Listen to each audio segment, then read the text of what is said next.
Hari pernikahan yang seharusnya menjadi momen paling indah dalam hidupku berubah menjadi panggung pertunjukan ego dan kasta. Suamiku melarang ibuku naik ke panggung karena dianggap kaum rendah.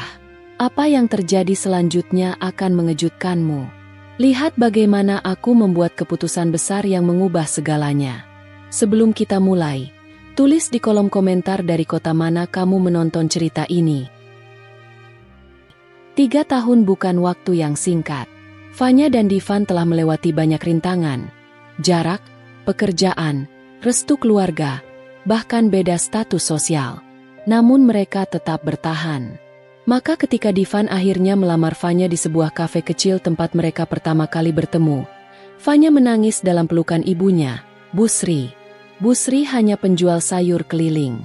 Tangannya kasar, kulitnya legam karena matahari, tapi hatinya lembut dan penuh doa. Ia membesarkan Fanya sendirian sejak ayah Fanya meninggal karena kecelakaan kerja di proyek bangunan. Ia tak punya banyak harta, tapi kasih sayangnya tak pernah putus. Kini, semua pengorbanan itu seolah terbayar. Fanya mengenakan gaun putih indah dengan taburan mutiara. Gedung megah yang berdiri di pusat kota itu dipenuhi dekorasi bunga impor dan kilauan lampu kristal. Para tamu berdatangan dengan mobil-mobil mewah, dan MC menyebut ini sebagai pernikahan paling bergengsi bulan ini. Tapi bagi Fanya, bukan gedung, bukan gaun, bukan undangan penting yang membuat hari itu istimewa. Melainkan satu sosok yang duduk di barisan belakang, seorang wanita sederhana dengan kebaya tua, wajahnya penuh gurat usia, tapi senyumnya penuh bangga, Bu Sri. Fanya menatap ibunya dari kejauhan. Mereka saling pandang. Mata Fanya mulai berkaca-kaca. Ia tahu, semua yang ia capai hari ini, tak akan pernah ada tanpa peluh dan doa dari wanita itu. Tangan Bu Sri menggenggam undangan pernikahan itu erat-erat, seolah ia takut itu cuma mimpi. Ia menunduk pelan, berbisik dalam hati, akhirnya anakku bahagia. Namun, tanpa mereka tahu, di balik megahnya pesta dan ramainya tepuk tangan, sebuah luka perlahan mulai mengintip dari balik tirai panggung. Musik meriah mengalun. Para tamu bertepuk tangan saat keluarga besar Divan mulai dipanggil satu persatu untuk naik ke atas panggung utama. Kamera-kamera dari fotografer profesional bergerak cepat, merekam setiap momen. Di tengah hiruk-pikuk itu, Fanya menatap bangku belakang, memberi isyarat pada ibunya untuk maju. Bu Sri pun berdiri, merapikan kebaya sederhananya yang ia pinjam dari tetangga. Langkahnya pelan dan penuh haru. Tapi belum sempat ia mendekati tangga panggung, seorang wanita bergaun mahal, bibi dari pihak Divan, mendekatinya dan menahan langkahnya. "Ibu mau kemana?" tanya wanita itu dengan senyum tipis tapi tajam. Saya dipanggil Fanya ke atas," jawab Bu Sri gugup. Suaranya hampir tenggelam oleh musik. Wanita itu menoleh ke arah keluarga lainnya dan tertawa kecil. "Maaf, tamu seperti ibu gak cocok berdiri di atas sana. Biar yang selevel saja yang tampil. Ibu nonton dari bawah saja, ya." Sejenak, Bu Sri membeku. Tangannya yang tadi semangat menggenggam undangan kini bergetar. Ia hanya mengangguk pelan, menahan air mata agar tak jatuh di depan banyak orang. Dari atas pelaminan, Fanya melihat semuanya. Ia melihat bagaimana senyum ibunya perlahan pudar. Ia melihat cara bibi Divan memandang ibunya seolah-olah bukan manusia. Dan ia melihat ibunya berjalan mundur, kembali duduk di bangku belakang, memeluk tas kecilnya erat-erat sambil menunduk dalam-dalam. Hati Fanya remuk. Seketika ia merasa berdiri di tempat yang salah. Di atas panggung mewah, mengenakan gaun mahal, tapi tak mampu memeluk ibunya yang sudah menanggung dunia demi dirinya. Ia menoleh ke arah Divan. "Kenapa ibu nggak boleh naik?" bisiknya tajam di sela senyum formalnya. Divan menjawab datar, masih menatap ke arah tamu. "Sudahlah, jangan buat keributan. Ini demi nama baik keluarga." Fanya terdiam. Tenggorokannya tercekat. Hari yang seharusnya jadi hari paling bahagia dalam hidupnya, berubah menjadi awal dari luka paling dalam yang tak pernah ia bayangkan sebelumnya. Kilau lampu panggung tak mampu menutupi luka yang perlahan menyayat hati Fanya. Dari atas pelaminan, ia melihat ibunya berdiri di samping panggung, sendirian, dengan kepala menunduk. Tak ada tepuk tangan untuknya. Tak ada sambutan hangat. Padahal, setiap tetes keringat yang menetes dari tubuh Renta itu adalah alasan kenapa Fanya bisa berdiri megah hari ini. Tapi justru wanita itulah yang dijatuhkan harga dirinya. Keluarga besar Divan berdiri gagah.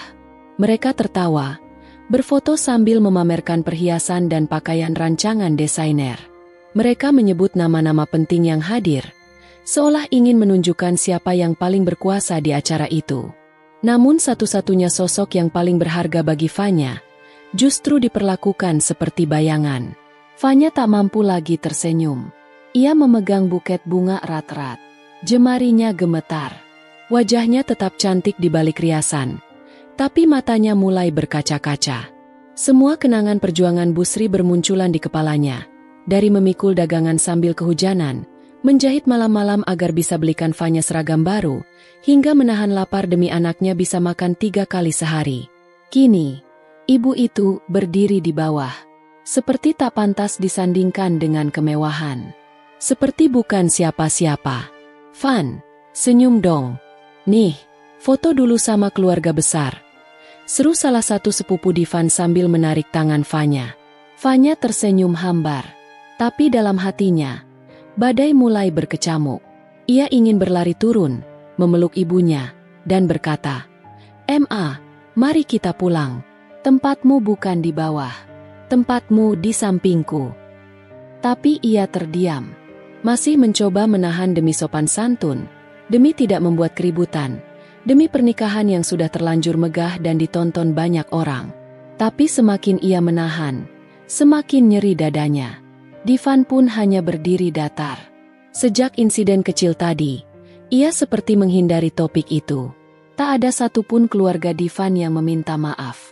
Seolah, apa yang terjadi pada Busri memang seharusnya begitu. Dan saat itulah, di tengah kemegahan pesta, Fanya merasa seperti orang asing dalam pernikahannya sendiri. Ia tahu, ada luka yang tak bisa sembuh hanya dengan kata, "maaf."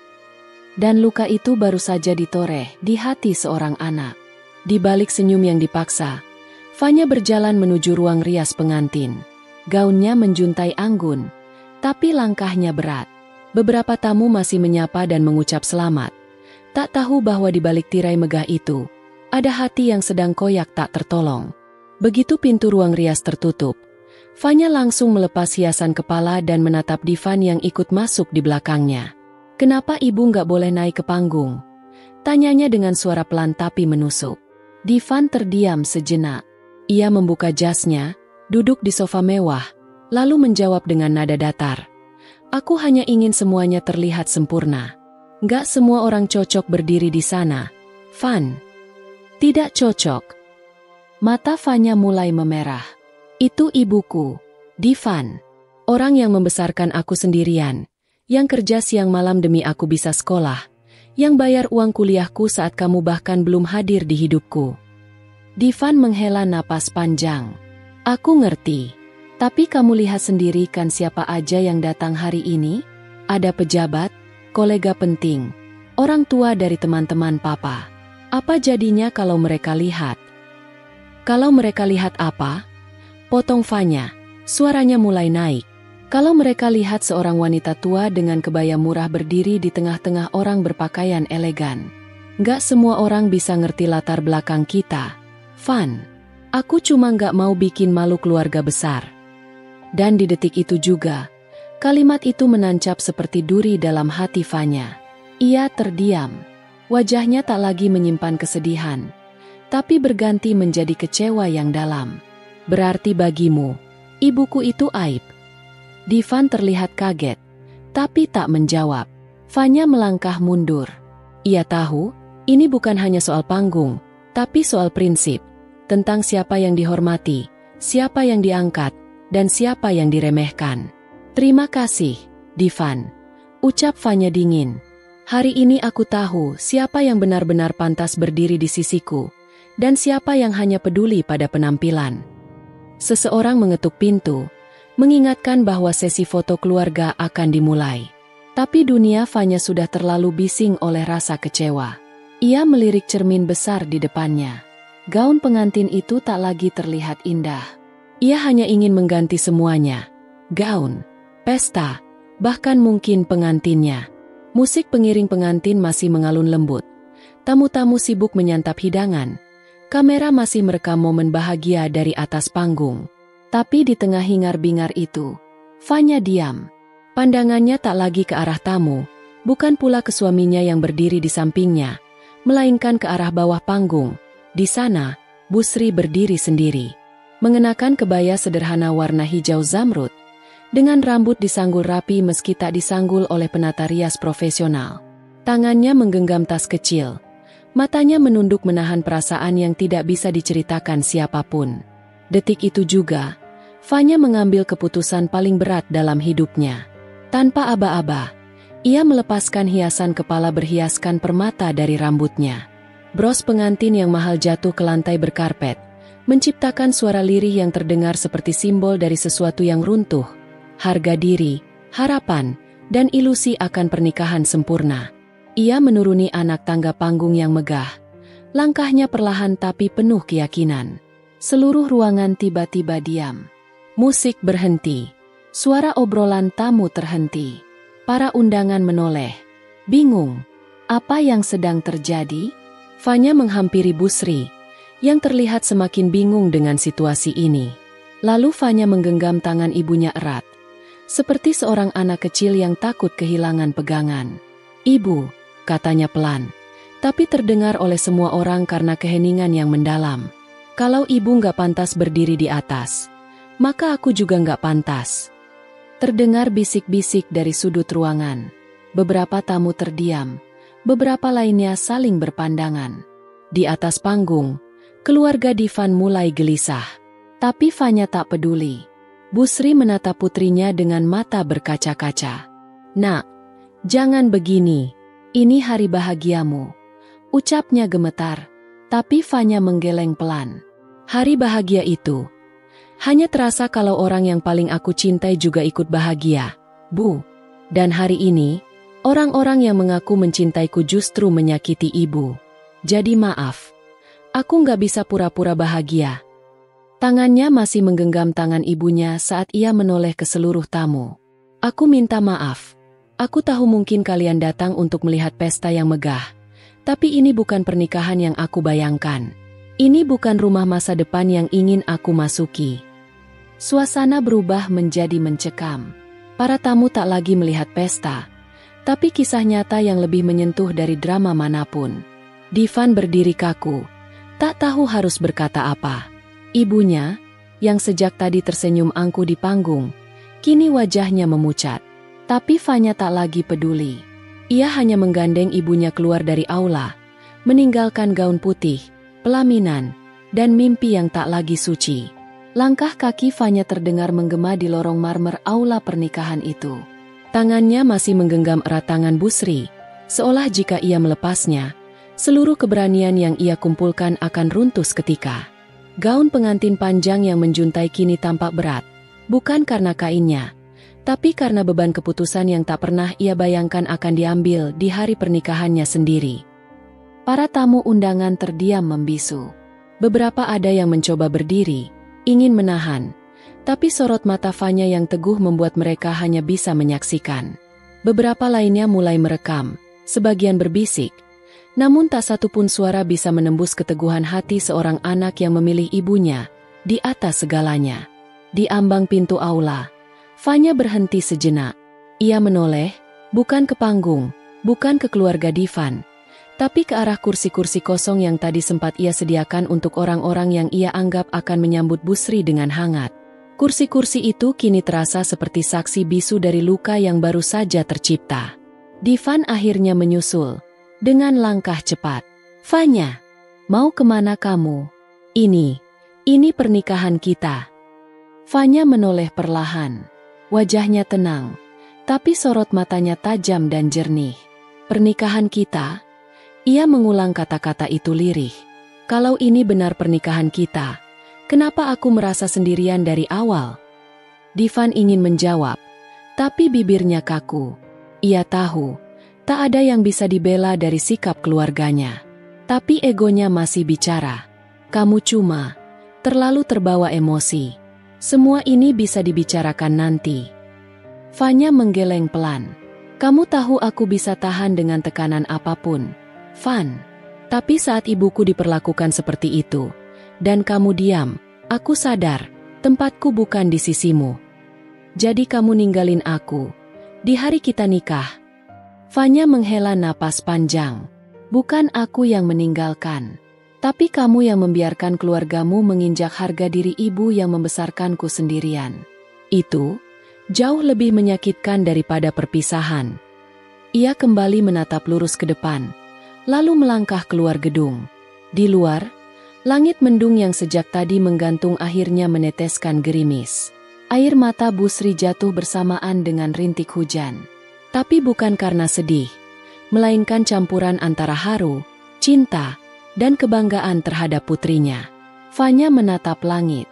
Di balik gerimis dan luka hatinya yang masih hangat, ia tahu perjalanan hidup baru akan dimulai.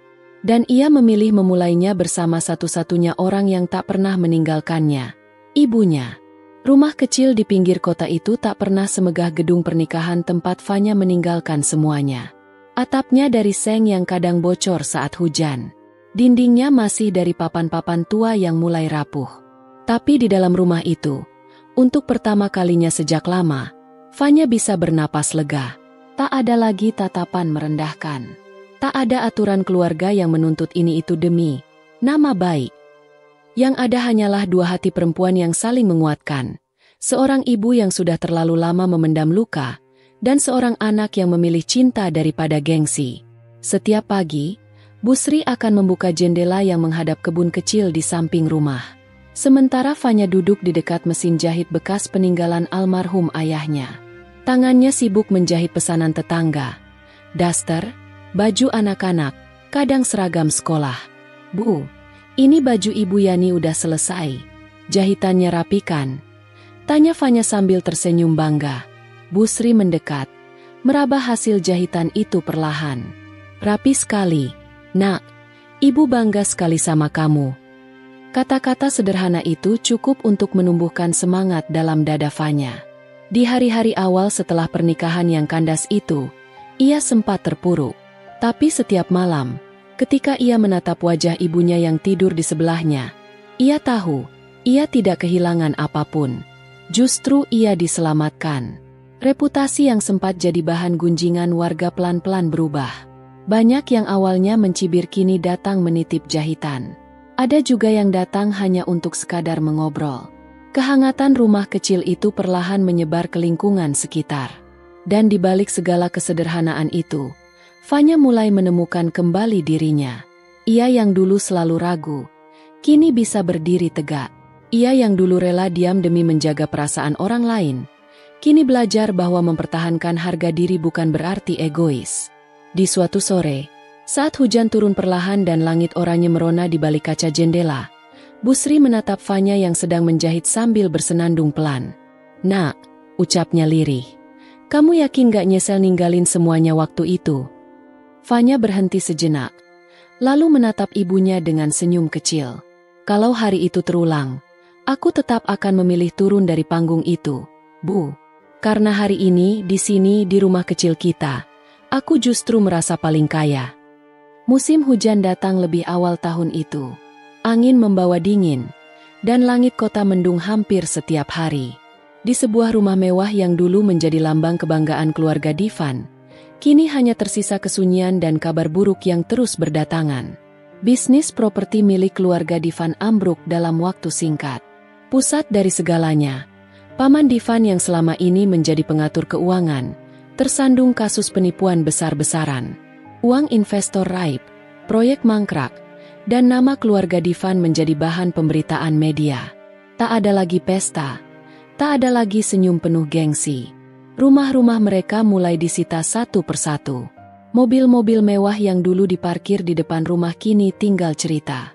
Sementara itu, satu demi satu rekan bisnis menjauh, dan undangan pesta yang biasanya datang bertubi-tubi kini tak pernah mampir lagi. Di tengah reruntuhan harga diri dan kemewahan itu, Divan terduduk sendirian di ruang tengah rumahnya yang semakin sepi. Gambar pernikahan yang dulu dibanggakan masih tergantung di dinding, Tapi wajah Fanya di sana seperti menatapnya dengan luka yang ia sebabkan sendiri. Divan membuka ponsel. Jemarinya ragu. Tapi akhirnya ia menulis pesan. Fanya, aku tahu aku salah. Aku sadar sekarang. Semua yang aku banggakan itu rapuh. Aku cuma pengin bicara. Maafkan aku. Pesan dikirim. Namun centang 2 itu tak pernah berubah menjadi biru. Tak ada balasan. Tak ada harapan. Ia mencoba lagi keesokan harinya. Dan keesokan harinya lagi. Selalu tak dijawab. Dan perlahan, Divan menyadari sesuatu yang menyakitkan. Bahwa ada luka yang, sekalipun ia menyesal seumur hidup, tak akan pernah bisa ia perbaiki. Di sisi lain kota, Fanya membaca pesan-pesan itu tanpa membuka satu pun. Ia hanya memandangi nama pengirimnya di layar. Lalu mematikan ponsel dan kembali ke mesin jahitnya. Ada pesanan lagi. Bu. Alhamdulillah. Katanya sambil tersenyum pada ibunya. Bu Sri membalas senyuman itu tanpa bertanya apapun. Mereka berdua tahu. Ada masa lalu yang tak perlu diundang kembali. Karena kadang, karma tidak datang untuk membalas. Tapi untuk menyadarkan. Tahun-tahun berlalu. Dan kehidupan Fanya berubah jauh dari yang dulu ia bayangkan. Dari sebuah ruang kecil di sudut kota, ia dan Bu Sri membangun butik sederhana, tempat di mana setiap jahitan bukan sekadar pakaian, tapi simbol keberanian dan keteguhan hati seorang perempuan. Bisnis itu tumbuh, pelanggan berdatangan. Tak hanya menjahit, Fanya juga membentuk komunitas perempuan dari berbagai latar belakang. Mereka saling berbagi ilmu, menyemangati satu sama lain, menumbuhkan kekuatan bersama. Pelajaran dari kisah ini, kehidupan ini penuh dengan pilihan. Menghormati dan menyayangi orang tua bukan hanya kewajiban, tetapi juga pintu rezeki dan kebahagiaan sejati. Jangan biarkan gengsi atau ego menghalangi kita dari yang paling penting, cinta dan doa seorang ibu.